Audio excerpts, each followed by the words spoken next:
En el vasto panorama de las tragedias humanas, algunos casos se destacan no solo por su horror, sino por la forma en que desvelan la oscuridad latente en los rincones más profundos del alma humana.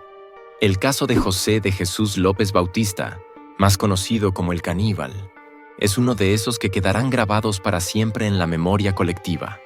Un relato de horror y desesperación que destila una violencia extrema. Lo que parecía ser una vida común y corriente se tornó en una historia de horror inexplicable. Una historia tan perturbadora que las mentes racionales se niegan a aceptarla. Y el aire que rodeó a este caso parecía estar impregnado de un misterio espeso, como si un velo de desolación se hubiera apoderado de la comunidad. Este caso no solo conmocionó a los habitantes de Tecámac, el municipio donde José vivía con su familia, sino que su impacto se extendió a todo el país. Lo que parecía un hombre tranquilo, un policía que trabajaba en zonas complicadas de la Ciudad de México, terminó siendo el protagonista de una historia de terror que podría haber estado oculta en las páginas más oscuras de una novela de crimen. La historia que se desveló detrás de las puertas de su hogar cambió la vida de muchos para siempre. Las víctimas fueron su propia familia, y la atmósfera en la que esta tragedia se desarrolló fue un reflejo del desmoronamiento de un hombre atrapado en sus propios demonios internos. José de Jesús López Bautista nació en Tecámac, un lugar que, en apariencia, puede parecer común, pero que guarda muchas historias sin contar, muchas realidades ocultas bajo la superficie de la cotidianidad. José creció en un entorno lleno de contrastes, un lugar que con el tiempo marcó su carácter de formas que ni él mismo podría haber anticipado. Desde joven, destacó por su capacidad en las artes marciales. Su destreza y disciplina lo llevaron a tomar la decisión de ingresar a las fuerzas de seguridad. Se unió a la Policía Federal con la esperanza de poder forjar un futuro lleno de éxito y respeto. Lo asignaron a trabajar en el sector periférico oriente de la Ciudad de México, una de las zonas más peligrosas y conflictivas de la capital, donde las tensiones sociales y la delincuencia parecían ser la norma. Sin embargo, la vida de José, a pesar de sus logros profesionales, pronto empezó a desplomarse. En su tiempo como policía, comenzaron a surgir denuncias sobre su abuso de poder. Las acusaciones de violencia en su trato hacia los ciudadanos y sus compañeros de trabajo se hicieron más frecuentes. Esto fue solo el comienzo del declive de su vida. A pesar de que su comportamiento violento era cada vez más evidente, José parecía tener el control de su vida. Sin embargo, las apariencias engañan, y lo que nadie sabía era que bajo la fachada de un hombre aparentemente respetable, se escondía una persona presa de las adicciones, el caos interno y la desesperación. La adicción a las drogas y el abuso del alcohol fueron como el cáncer que fue devorando la vida de José. Aunque en sus momentos de sobriedad parecía una persona equilibrada, cuando el alcohol o las sustancias ilegales tomaban el control, su comportamiento se volvía incontrolable. Pasaba de ser un hombre tranquilo y reflexivo a uno impulsivo, agresivo y, en ocasiones, peligroso. La incapacidad para manejar sus emociones y su falta de control sobre sí mismo lo empujaron a una espiral descendente que finalmente lo llevaría a la tragedia. La vida de José comenzó a desmoronarse. Lo que parecía un futuro prometedor se transformó en una vida llena de frustración y dolor. Fue en ese momento cuando conoció a Esther Alicia Castro Luz Anilla, una mujer originaria de Sonora, de 36 años. Esther se convirtió en su refugio en un momento de vulnerabilidad, una mujer que parecía ofrecerle el equilibrio y la estabilidad que tanto necesitaba. Su relación comenzó rápidamente, impulsada por la necesidad de ambos de encontrar algo de paz en medio de sus respectivas tormentas internas. Esther, que inicialmente parecía la calma que José tanto necesitaba, fue una figura fundamental en su vida. Juntos formaron una familia. El nacimiento de sus dos hijas, Alejandra, de 5 años, y Lorena, de solo 1 año y 4 meses, marcó un punto crucial en su relación. José, que alguna vez se sintió perdido y sin propósito, ahora tenía una razón para seguir adelante: su familia. Sin embargo, las sombras del pasado de José no tardaron en hacer su aparición.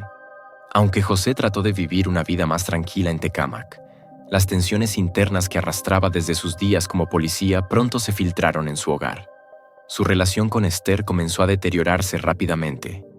Los celos patológicos de José, su desconfianza y su creciente necesidad de control sobre su esposa comenzaron a afectar su vida cotidiana.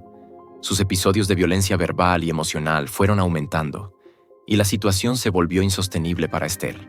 José comenzó a mostrar los primeros signos de una personalidad tóxica. Sus inseguridades y complejos de inferioridad lo hicieron cada vez más posesivo y controlador.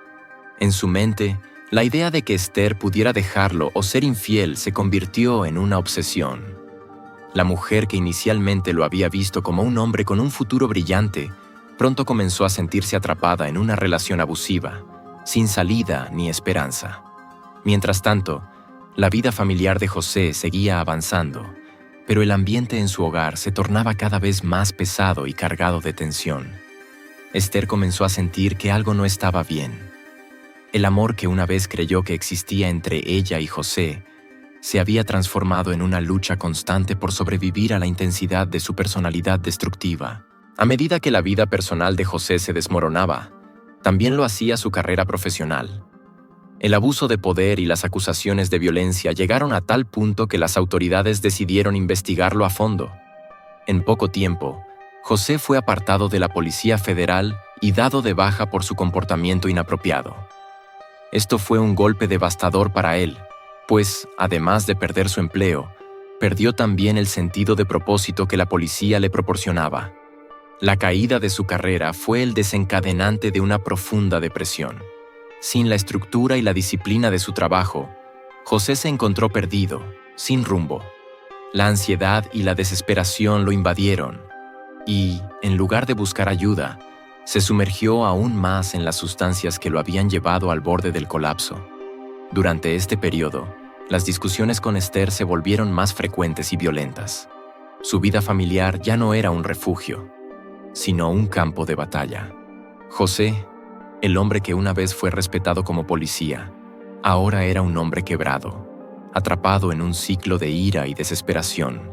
Sus hijas, que antes eran su orgullo, pasaban desapercibidas para él.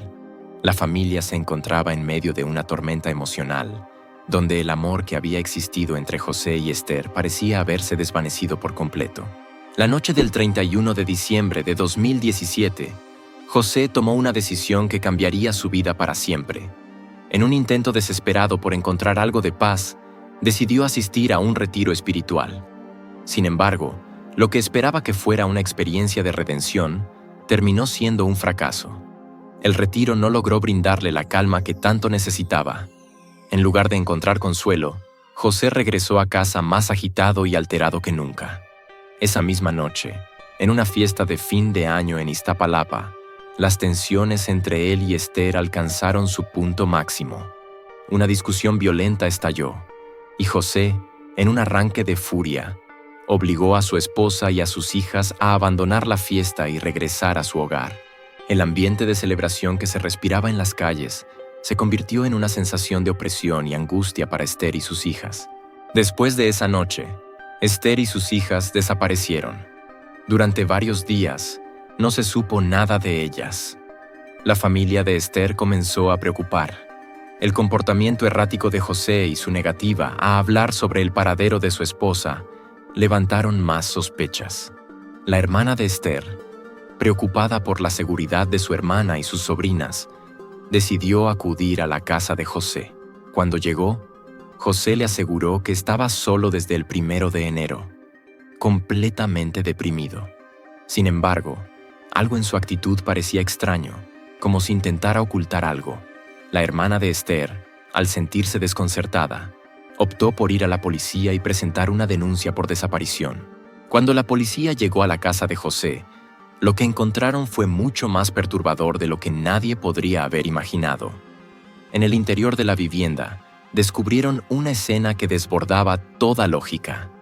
El olor de algo quemado flotaba en el aire, y la policía encontró a José en un estado de desesperación total. Sus reacciones eran incoherentes, como si estuviera fuera de sí. Al investigar más a fondo, la policía encontró pruebas aterradoras. José había llevado a cabo actos indescriptibles, actos que aún hoy siguen siendo objeto de asombro y repulsión. A pesar de las evidentes pruebas en su contra, José no mostró arrepentimiento. Su versión de los hechos fue incoherente y absurda. Había algo en su comportamiento que no se podía entender, un abismo insondable de locura y violencia. El caso de José de Jesús López Bautista es un recordatorio de los límites a los que puede llegar el sufrimiento humano cuando no se trata. Es una historia que revela la importancia de la salud mental, de cómo los demonios internos pueden consumir a una persona antes de que se den cuenta de lo que está ocurriendo. La tragedia que se desató en la vida de esta familia no fue un accidente. Fue el resultado de años de oscuridad, negligencia y descontrol. Este caso dejó una marca indeleble en todos los que fueron testigos de sus consecuencias. Es un trágico recordatorio de la importancia de la intervención temprana y de la ayuda psicológica para quienes luchan con sus propios demonios. La historia de José, aunque aterradora, también nos invita a reflexionar sobre los peligros de ignorar las señales de alarma que surgen en la vida de las personas. En su caso, lo que comenzó como una vida común terminó convirtiéndose en una de las tragedias más desgarradoras que México haya conocido. ¿Qué te pareció el video de hoy? Te invito a dejar tu opinión en los comentarios, los estaré leyendo. Muchas gracias por acompañarme una vez más. Nos vemos en la próxima.